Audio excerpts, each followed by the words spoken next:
what effect is motor control having on this pain thing? And like I know what I'm trying to think in my head. The more and more I think about it, the more and more it is really in the head, and we're just manipulating the information. It's not that someone has lost control of I suppose again, I had this conversation with my coach, or having, and he keeps saying bad motor patterns and bad movement. And that's not what I'm trying to say. What I'm trying to say is that they've lost control of what their normal is. And that's not bad or good. It's just what it is. And they've lost control of it. We're trying to give that back to them somewhere. Yeah. So even the idea of a movement pattern being bad, right? Like, who is the judge of that? How is that actually determined? Who says that's bad, right?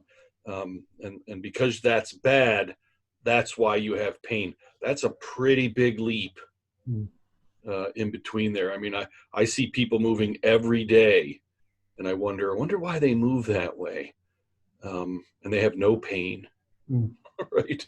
And like, it doesn't look normative. It doesn't look or appear, kinematically normative, and what I would say, that's a great way to get out of that chair.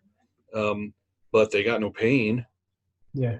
Then you have other people that look like they're moving fine, and they have pain. So this gets back to the problems radiologists and physicians are having, looking at MRIs and radiographs, saying, well, we see non-normative organic tissue damage, and we would think that would cause pain, but this person's saying they don't have any. Yeah. And we see somebody who's reporting pain, and we can't find any organic biological cause.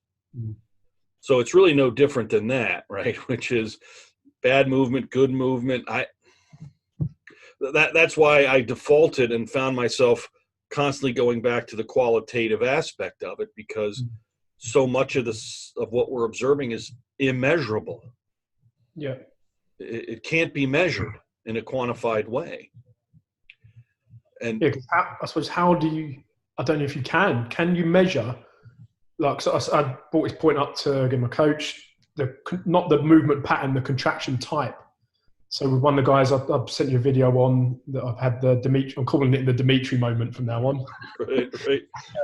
It was specifically I think a myometric, egocentric, like, control that he didn't have any of. Everything else was seemingly higher quality. And like, how do you measure the force that's being put out from the muscles, or the group of muscles that aren't active enough? I don't know if you can measure that other than a qualitative, it feels stronger now. The weight on the hamstring curl has gone up. Yeah, so that's the problem with the measuring process. There is one setting up the standardized conditions pre and post intervention, let alone to say these are the conditions that identify, egocentrically framed myometric, right? Because we can't quantify the egocentric side. I can't quantify his attentionality. All I can do is ask him, focus on your body, or focus your attention on some object outside of your body. And I don't know if he's doing it or not. I have no way of knowing that. I'm just asking him to do it, and seeing what happens. And so this is the greatest challenge. I think as practitioners, we've been fooling ourselves for a long time, thinking we're in super objective quantifying land when we're not, and we haven't been. And so again, I kept coming back to, well, if this is really a qualitative process, then we have to understand qualitativeness. There is a lot of subjectivity, instead of just being angry about it or ignoring it, we better try to understand it. Because all these things are, I often think about it from a metrology perspective. And I don't know if you're on your car or not, your gas gauge, for instance. what does your gas gauge indicate to you? Does it have like, is it like a semicircular or a linear measurement, or a linear line with an E and an F on either side? Pretty much, yeah. Pretty much, right? Does it have little like hash marks or tick marks for half and quarter and right? But there's not actually any numbers there. You don't know the number of gallons, the actual gallons in the tank. It just gives you this general indication that you have more or less of some volume of gas. Mm. And okay, now is that a measurement? There's no units. There's no number. It is a measurement. It's just not a very good one. But is it useful? Yeah.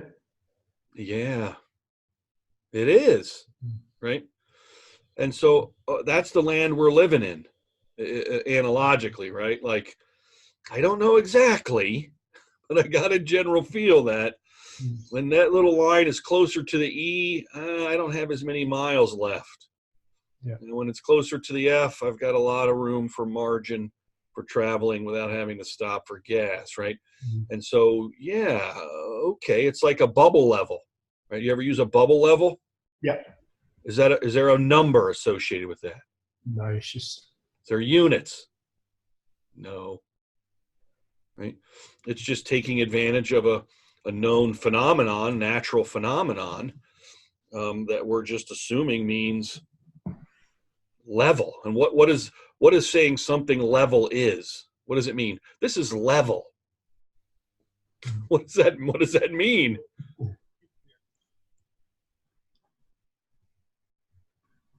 It's at 90-degree angle to the Earth gravity line. Is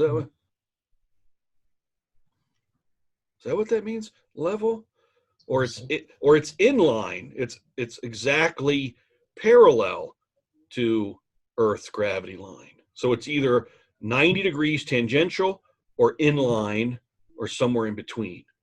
And anything in between those two things is not level. Is that what we mean?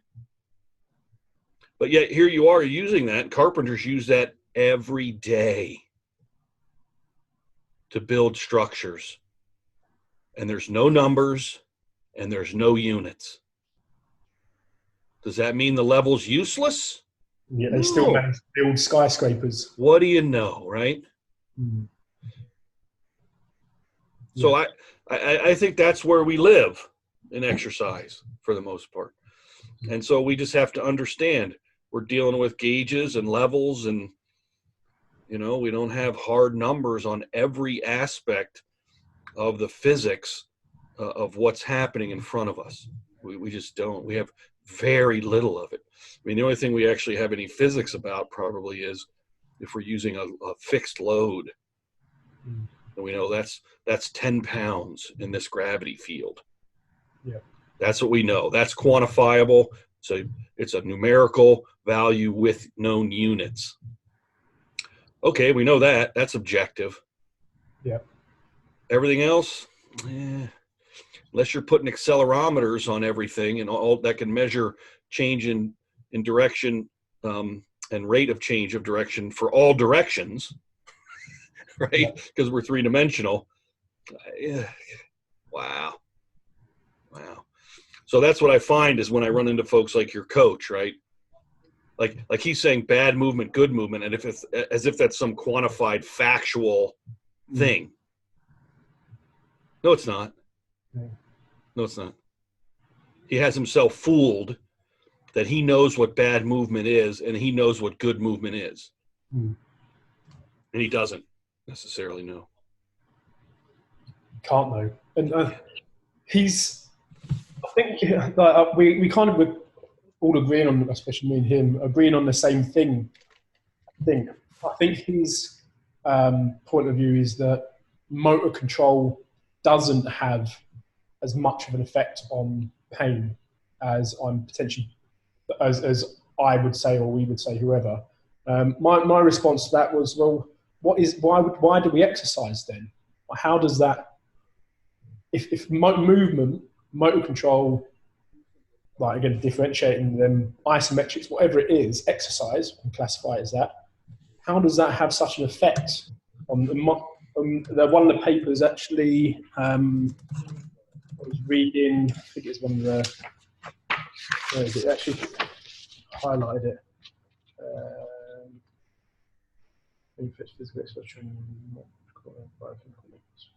It's to do with the chemical, these nociceptors are abundant and respond to chemical substances released in excess from overloaded or damaged tissue. Chemical change is a term that I keep coming up with. So, which is the information, I suppose, that's been received by the brain. Yep, that's why I even zoomed out farther than the chemical. The chemical process is just one of the ways information is packaged. Okay. Electrical information, electricity. It's another way of packaging information. Yep. Okay. And so that's why I just kept realizing, look, reductionism isn't helping us here. Yeah. It's not. It's actually confusing us. Yeah. And making us think about things that aren't real, in the sense of, as if pain is a physical thing, like something you can look at, like it's a tangible object. Yes, you have pain. Here it is. We found it. And he agrees with that as well. It's why I'm a little bit confused. I'm actually speaking to him tomorrow, so I'm trying to find out what his perspective really is. My thinking is that he's more along the psychological side, and that it's if you can have control over that psychological side and kind of know that it's just in the head as such, then you won't experience as much of the pain as you might normally. So he's looking at it unidimensionally. So I can understand why it seems simpler that way, but. And this is where, like, I'm reading the research. He sent me a ton of papers. There's probably over 100, 150 papers to read. I'm like 20, 30 deep in it. And it is very like unidimensional. They're looking at these things not together. It's all, they're separating stuff. Motor control theories and their applications. Chemical control theories and their applications, not the combination of chemical control and motor control and nutrition and information. That's right. It's not an integrated systems way of thinking. They're not thinking along systems lines. No. And that's actually what you just said there reminds me of the procedures and systems thing you talked about, instead of having a set procedure to work to. And that's kind of where the research, it's what it looks like to me. And it's hard to kind of not fight the point, but explain that to someone. This is what I'm guessing the challenge you're having. Sure. Explain that to someone when the research doesn't necessarily back that up. If anything, it kind of leads you off into a unidimensional reductionist view. It has to, almost by design. I mean, in order to get what you would call an internally or externally valid research outcome that has any statistical significance to it, everything has to be so reduced, gleaned, pruned, removed, right, that it almost becomes not reality anymore. It's just like what we had to do in the laboratory to create this relationship between a dependent and independent variable doesn't exist in the real world. It exists in a laboratory, but not with my client at 5:30 at night on a Thursday. Yeah. When they're exhausted from 50 hours of work this week already, and they have a NEOA, lumbar degenerative disc disease, the flu, right? And they didn't eat today. There's no research study that can tell me what to do about that. Right? And so this is, I think, again, the big mistake about making the research the only thing to consider in decision making. And none of the decision science stuff I've read or that I present in the course, prospect theory, expected utility theory, excludes the subjective. They always include, even Bayesian theorem, which is primarily a subjective probabilistic model, includes the subjective. Right? And so this is what doesn't make any sense. We're just now saying the subjective and the biological, the mechanical, not only they must have a relationship. Because if they didn't, how would you know where you are in space moment to moment? Yeah. As you move about, you wouldn't know. Right.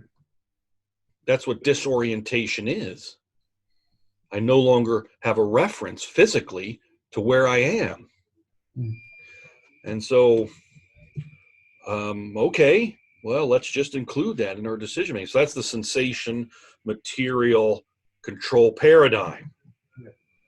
Is that we're looking at least at those three dimensions to help us make some decisions. I had a trainer walk up to me at the gym yesterday, and he was asking me some questions. He's got a client, 80 years old, back pain, right? Can't walk very well, can't sit.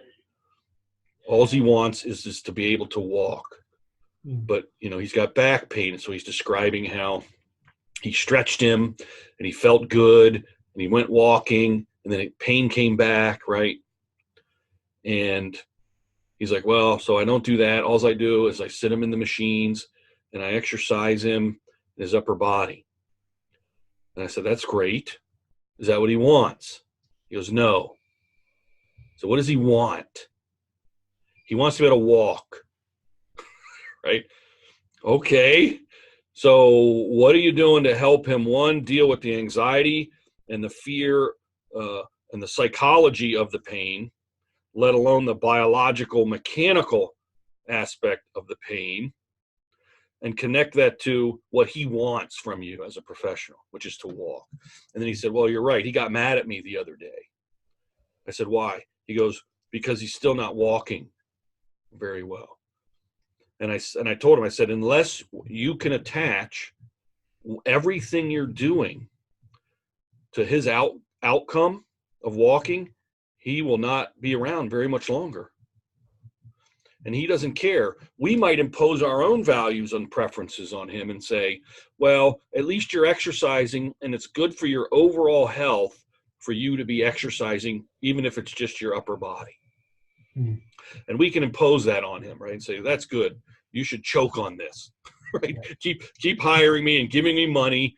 And the whole time he's saying what?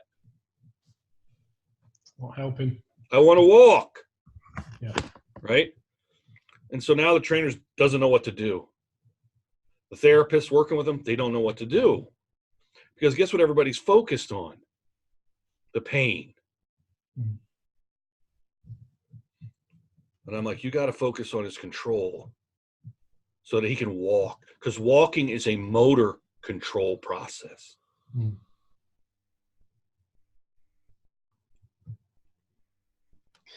Yeah, I'm having this conversation quite a bit lately. Twice today, once yesterday. Yesterday it was of an old client that I saw when I had the gym, and she's been having this foot posterior tib pain for 5-6 years now, and it's not getting better. She's like, I spent loads of money, I've travelled all over, blah blah. And I saw the specialist yesterday, and they said that surgery. I've had an MRI, got a bony growth, and that's what's causing my pain.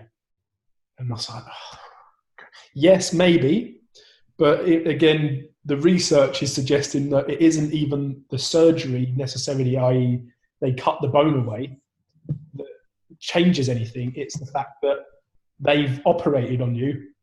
Now I should feel better. The placebo, yeah. Placebo idea. Right. So. Like, it's trying to explain to her with let's say it might be a system-wide issue that's causing the problem. Like she's someone that will thrash themselves to within an inch of their life during workouts, very active, puts a lot of pressure on themselves at work, all that sort of stuff. And like, all of that is contributing towards this, what you're feeling at the moment, potentially.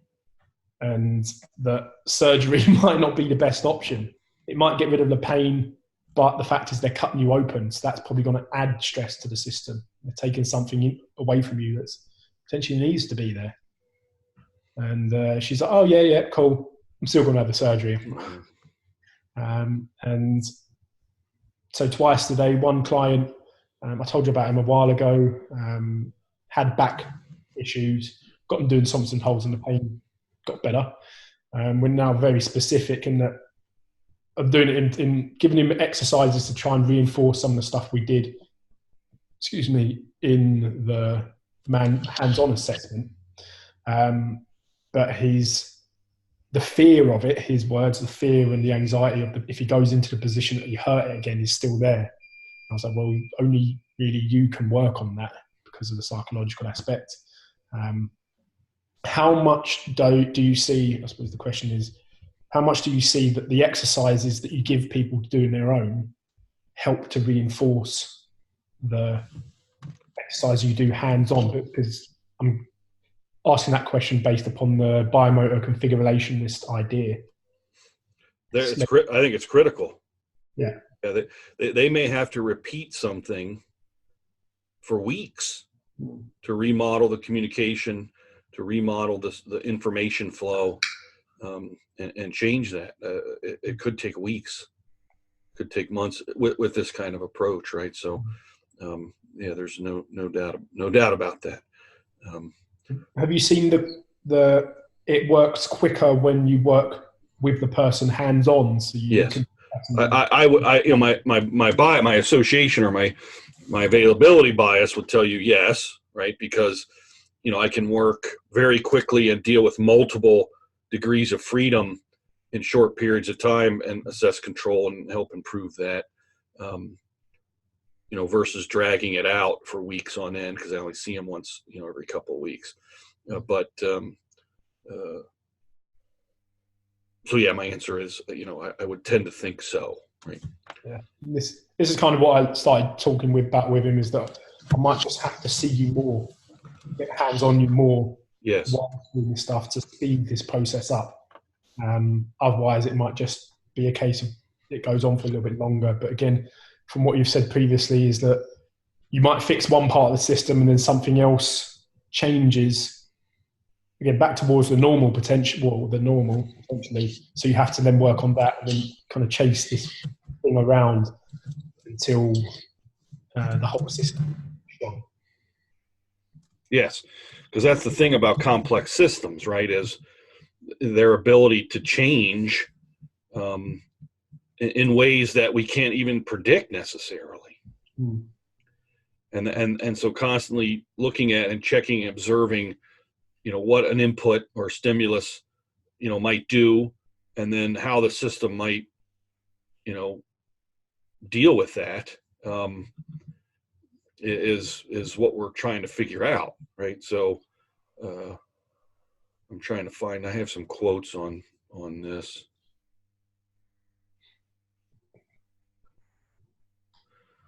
Let's see. Yeah, this means, okay, here's a quote by Dr. Latash, right? I love this guy. He's got a lot of great stuff that he puts out. He's a motor control guy. This means that repeating a task by itself may cause changes in the neural structures involved in the production of motor actions associated with the task. Now, recall that natural human movements are characterized by variability.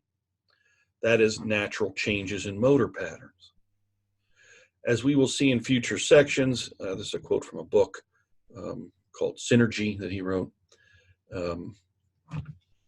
As we will see in future sections, characteristics of motor variability provide important windows into the organization of movements. To study motor variability, one needs to have a person perform several trials at the same task, even if task characteristics remain perfectly unchanged across trials, which is in itself impossible, for example, due to small variations in initial conditions. The body of the subject changes, and as a result of these changes, the CNS may use different strategies while solving the same task. I'll send that to you. Yeah. What was that called again? Let me just find... The book is called Synergy by Mark Latash. Add that onto my books to read. Yeah, complex systems theory is really a big deal, right? Is understanding that.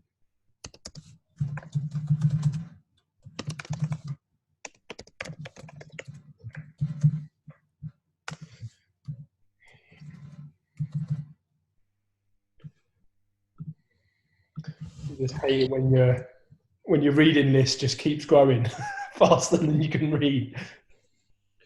Well, that's the other problem, right? Is how much we don't know, which is part of the qualitativeness thing.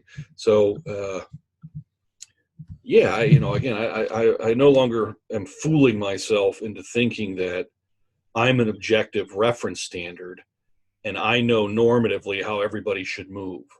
And that if they don't move the way I want or the way I think they should, then I'm going to call it good or bad, right?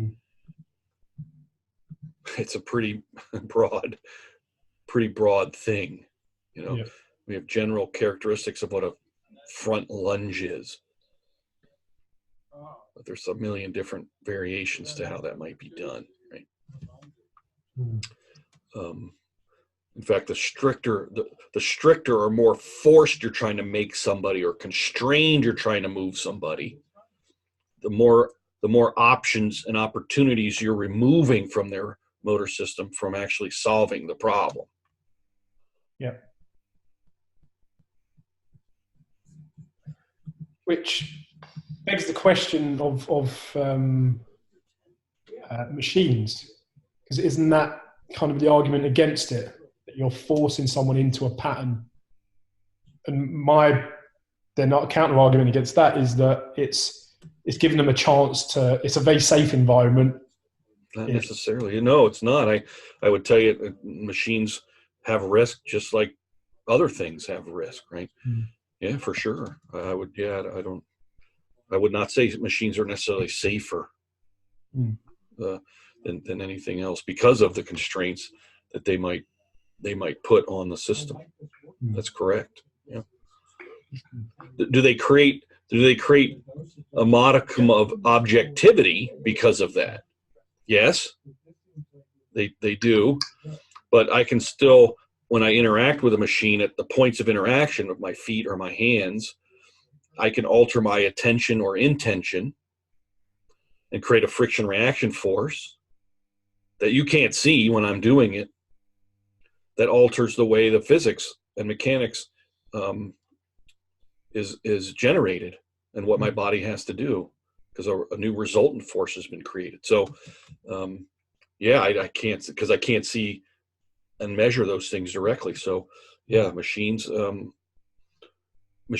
the answer by themselves, and non-machine training isn't the answer by itself, right? That's why I'm saying there's no reason to take screwdrivers out of the toolbox just because you don't like them.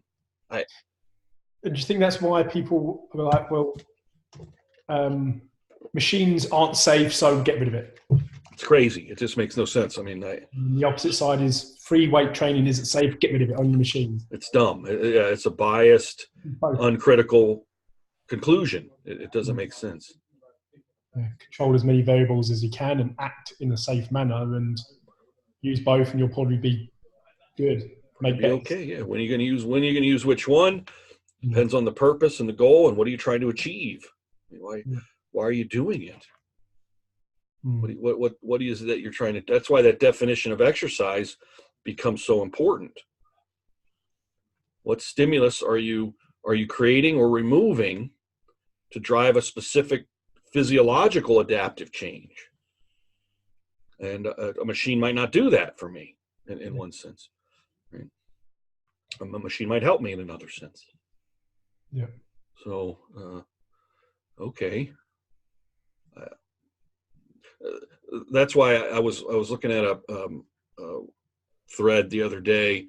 I think the Knowledge Exchange, and they were talking about evidence-based research models, right? Research, practitioner experience and expertise, and patient client values and preferences.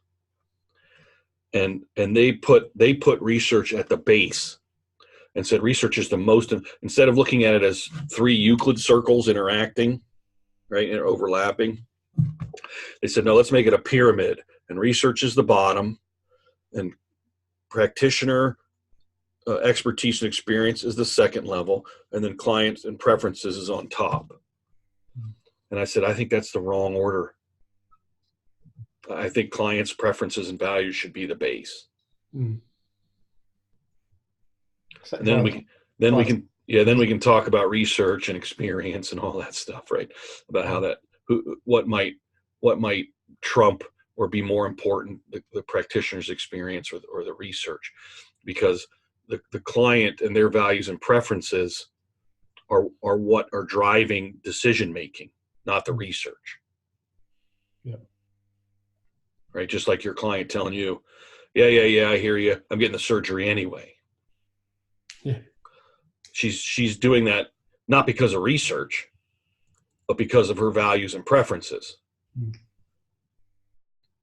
If her values and preferences were, no, I'm more of a naturalist and a conservative care person, and I believe in the body's ability to self-heal, and I want to give it an opportunity to do that, and I'm patient enough to allow that. That's my values and preferences. Okay, then she would do it. The opposite of that.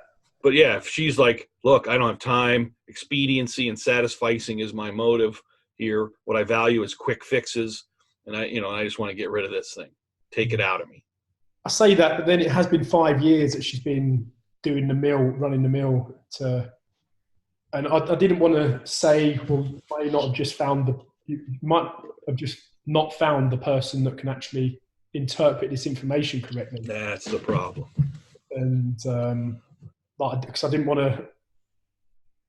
have the opportunity really to put that across in a nurturing way, as opposed to going, well, you suck, you've made bad decisions, that's how it's going to come across. Yeah, no, that would not be the wise thing to do. Building the story and then getting her to come to that conclusion. It's about all you can do. Yeah. Yeah, I think what I'm going to suggest to her is that go ahead with the surgery, but maybe put it off for a month, and I'll work with you in that time. If it doesn't work, go ahead with the surgery. Sure, why not? Yeah, seems like a reasonable thing to do, right? Right. If I can help, I can. I'll put that to her, and she's like, yeah. Absolutely. Go. So very good. I think you're on the right track. Then. Yeah. Keep reading, keep learning. Yeah. So it's a very dynamic, complex interaction of information. It's three-dimensional chess that we're playing. Yeah. It's. I think I think I've made a light feather, not even a scratch at the surface. Well, that makes 2 of us. Yeah. Makes 2 of us. So. Yeah. All right, sir. Well, I appreciate you, and let's keep talking and keep going. Before we go, if you've got a couple of minutes, what did you think of the post that I sent you? I like it. Yeah. Because I commented on one of the guys, the Kelly Starrett video, saying like, "Are you building an argument?" And they were like, "No." I was like, "Well, do you still use massage and thing?" And they were like, "Yeah, that stuff works." Okay. I don't know if I agree. Well, it works. It works to do what? If what they're saying, it works to remove the sensation they don't like temporarily. Yeah. It's hard to argue with that. That's what we said. Yeah, right. So it's like, okay, fine. But the question is it helping them not just with the sensation, but their ability to control their body on a longer time scale? Okay, I don't know. But if people are just leapfrogging from one analgesic intervention to the next, well, that's fine. That just means you're just managing, but there's no improvement. There's no solution to whatever the problem is. Yeah. It's just we're constantly trying to put it down to one thing. This fixes it. It's not the case. It's too complex. Right? Yeah. It's too complex to say. It's just this one thing. So you can see why a lot of places just produce, or they create a mall of interventions. I'll just keep throwing stuff onto your body until something works. Working mean you come in and tell me you don't have the sensation you don't like anymore. Okay, then it worked. Right? So, all right, great. And that's fine if people are just chasing sensation relief, but the profession I'm in is I want you to keep improving and maintaining your total quality of motor output, whether or not the sensation changes. Right? Because what's happening to that guy I told you about with the trainer in the gym, because of all the psychological, social, and physical problems that he's having and the way he feels about pain, thinks about pain, guess what he doesn't want to do now? He doesn't want to move. No. And so the trainer is right. Coming into the gym and exercising your upper body, even if that's all we can do, will definitely help your health long term because of what we see muscle do in terms of contribute to exercise or endocrine function and improve insulin sensitivity and produce all kinds of cool hormonal and neurotransmitter changes, right? Brain-derived neurotrophic factor. But this guy's 80 years old, and if he doesn't start walking soon, he will not walk again. Yeah. He'll be in a wheelchair. Yeah. It's interesting what you say about improving motor control despite whether the pain decreases or not. Right. Right. Like, let's keep you moving because the day you stop moving is the day you're starting to die. And so whether this hurts or not, let's try to figure out a way to keep you moving as long as we don't exacerbate or facilitate any biological destruction of tissues, right? And then you're working on the psychosocial aspect of it. That's why it's so complicated. Yeah. And I think that might be where my coach is coming from. Could be. We talk about it as actually it's not just motor control. It's too complex to say that it's just motor control. Again, that's not what I'm saying at all. Yeah, it's crazy. I suppose the last two questions. Did the soccer player ever sign up? No, I haven't heard from him.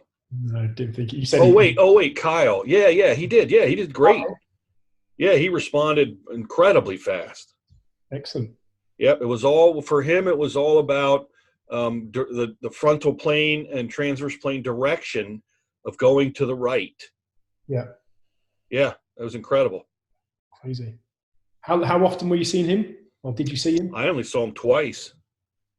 Wow. Yeah, once we zeroed in on that, it was he's like, I'm doing great. I'm like, okay. Have fun. Yep. Yeah, I'll see him again in about a month. I'll follow up, see how he's, see what's happening, see how he's doing. Yeah. And what about the older lady? I can't think of her name. Jackie. Yeah, Jackie. Yeah. That's a very difficult problem. Yeah. Like she's one that the only way that she can exercise and feel good is sitting. So I just have her in the machine, sitting and exercising. Perfect. And she said something important to me. She said, "You've made me realize that I can move without pain." Oh. Now my confidence is in. Right. And so, because if you look at that relationship that I have with her or any of my clients, it is all three of these things. It is biological, it is psychological, and it's social.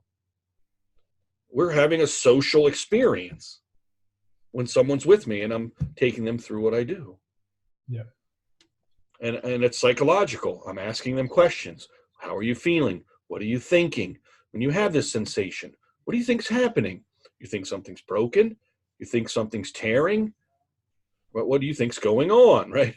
And so I'm getting them to think about the way they're thinking. Yeah. And then I'm working with them biologically. So interesting.